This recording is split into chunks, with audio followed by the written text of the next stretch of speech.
Dando aí continuidade à última aula, nós vimos aí que tem alguns tipos de chamadas de sistemas. Vamos ver aí elas ao longo dessa aula. Vamos ver a primeira delas, que é justamente aqui. Existe, dependendo do sistema operacional, nós temos aqui o Windows, nós temos sistemas operacionais baseados em Unix, como o macOS, como o Linux. Todos eles possuem chamadas de sistemas com funcionalidades parecidas. O que vai mudar em cada um deles é justamente como que ela é identificada, né? Qual o nome de cada uma delas. Dentro dos tipos de chamada de sistema, existe essa subdivisão. Chamada de sistemas para controle de processos, chamada de sistemas para manipulação de arquivos, manipulação de dispositivos, manutenção de informações, comunicação e proteção. Percebo que isso aqui é algo que existe em todo sistema operacional. Então, esse tipo aqui de informação, controle de processo, proteção, comunicação, existe em todo o sistema operacional. O que vai mudar de um para o outro, por exemplo, do Windows para o Linux, é como é que ela é identificada, qual é o nome que ela possui. Por exemplo, se eu quero criar um processo lá na minha memória, lá dentro da minha CPU, como é que eu faço no Windows? Eu faço aqui o Create Process e chamo essa chamada de sistema para fazer a execução de um processo. Como é que é no Linux? É justamente a chamada fork. Fork serve para criar um processo no Unix. Se eu quero, por exemplo, fazer comunicação aqui, criar um PIP, né, uma linha de comunicação entre processos, que esses processos possam ser intercalados.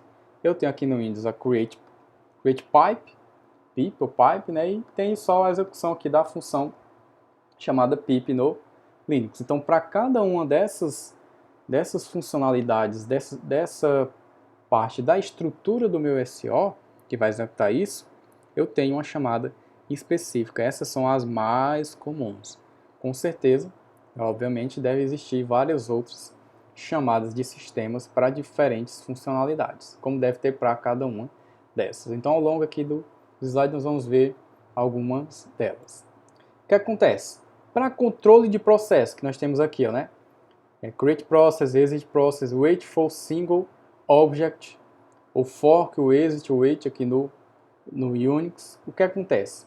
Nós temos aqui esse exemplo, ele mostra como é que é o controle de processo em um sistema do tipo monotarefa. Nós temos aqui esse exemplo, ele fala lá do livro, o que acontece?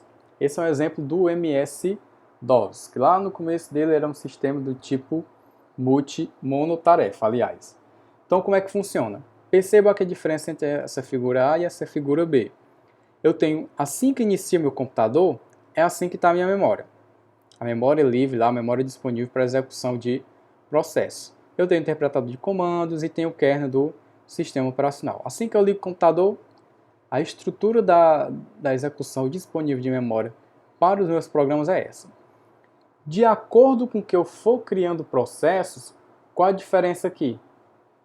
O processo, o meu sistema operacional do tipo monotarefa, vai dar a maior quantidade de memória disponível possível para ele. Então, executa um processo, aquele processo precisa de tanta memória e tem a quantidade de memória disponível, essa memória vai diminuindo, o processo vai aumentando aqui, vai aumentando e ele vai fazendo aqui a execução da memória e vai comendo essa memória de acordo com o processo for crescendo.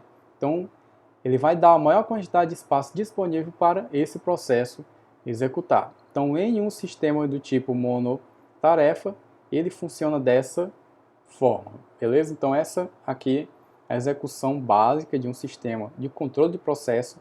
Quando eu tenho um processo em memória, tenho memória livre, ele vai dar a maior quantidade de memória possível para aquele processo que seja executado. E como é que funciona agora em um sistema do tipo multitarefa? É justamente a inversão. Ao invés de eu ter só um processo consumindo todo aquele meu recurso de memória livre, eu vou ter uma subdivisão de processos dentro da minha memória. Então eu vou ter aqui o processo D, vou ter o processo C, o processo B, vários processos executando aqui de forma simultânea, porém executando atividades diferentes. Esse processo D pode estar agora lendo um dispositivo de entrada e saída, esse processo C pode estar escrevendo na tela, esse processo B pode estar fazendo requisições de leitura de arquivo no meu HD. Então, simultaneamente acontecem diversos processos, eu divido os recursos para eles e executo de forma mais eficiente. Eu tenho a maior quantidade de processos aqui sendo executado na minha memória e com isso eu consigo fazer diversas atividades simultâneas e de acordo que um terminar ele vai dar libera espaço e vai sendo executado aqui. Então,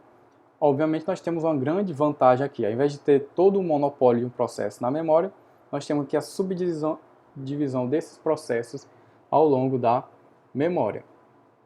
E em relação ao programa de sistema, né, o que é esses tipos de chamado de sistema? Então, programas de sistema fornecem um ambiente conveniente para o desenvolvimento e execução de programas. Quando diz um ambiente conveniente, é o que é necessário para aquele programa funcionar. Ele precisa daqueles recursos, então eu vou dar aqueles recursos, disponibilizar aqueles recursos, e ele vai executar até onde ele seja necessário. Então a visão dos usuários em relação ao SEO é definida pelos programas de sistema e não pelas chamadas de sistema. Então o que o usuário enxerga, o que ele vê do SEO, é definido pelo que, por exemplo, você vai executar aqui o LibreOffice, vai executar editar um texto. Então o que eu preciso daquele programa é escrever um texto. A partir daí, o SEO vai dizer o que é definido para aquela estrutura básica do editor de texto. Então, quem vai definir o que é preciso dentro da chamada sistema é justamente que os programas já foram pré-prontos para isso.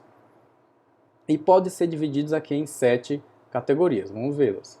Então, o programa de sistema pode ser dividido em manipulação de arquivos, informações de estado, modificações de arquivos, suporte à linguagem de programação, carga e execução de programas, comunicação e aplicações ou aplicativos. Então essa parte do programa de sistema é dividida aqui em 7 subpartes. Vamos ver aqui cada uma delas. Então a parte de manipulação de arquivos. O que é que todo arquivo, lembrando que arquivo é o quê? É a unidade básica que o sistema operacional considera para manipulação de programas, manipulação de aplicações internas ao SEO. Então, aqui é um arquivo. O que é que um arquivo tem que ser, o que é básico de todo arquivo? Você cria um arquivo, você deleta um arquivo, você copia um arquivo, renomeia, imprime e lista arquivos e diretórios. Então, essa parte é de manipulação de arquivos. Depois disso, nós temos o que mais? Nós temos a parte de informação de estado. Eu preciso saber o que está acontecendo naquele momento, né?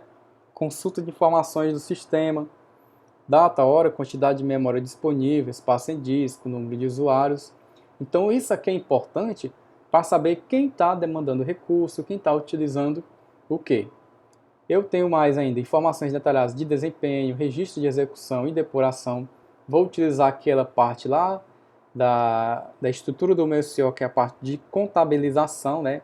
Manter gráficos de uso, né? Do que está sendo utilizado de recursos e quem está utilizando, né? Qual o usuário. E tipicamente esses programas formatam e imprimem informações na saída padrão. Então eles organizam essas informações e mostram lá de alguma forma, seja forma gráfica, seja forma textual, forma de log, e mostra isso para o usuário fazer a melhor utilidade dele possível, como também mostra para o sistema operacional, para ele poder tomar decisões aí dos recursos que estão sendo utilizados.